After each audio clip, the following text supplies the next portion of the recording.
Шерхан Мұртаза атындағы Халықаралық Тараз университеті жаһандық білім кеңістігіне тағы бір қадам жасады. Оқу орны Польшадағы Краков қаласының University of Agriculture in Krakow университетімен халықаралық келісімге келді. Бұл әріптестік ғылым мен білім саласындағы байланысты күшейтіп, студенттер мен оқытушылар үшін жаңа мүмкіндіктерге жол ашады. Шерхан Мұртаза атындағы Халықаралық Тараз университеті мен Польшадағы Краков университеті агроөнеркәсіп саласына серпін беретін жаңа бастаманы қолға алды. Екі оқу орны агротех қос дипломды бағдарламасын іске қосуды жоспарлап отыр.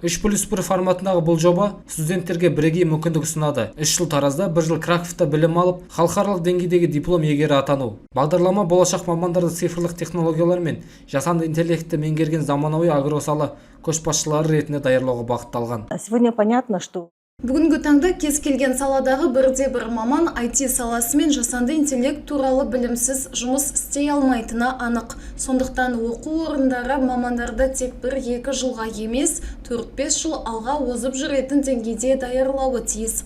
Осыған байланысты біздің университеттің даму стратегиясы бойынша бұл жоспарды біз 5 жыл бұрын қойғанбыз.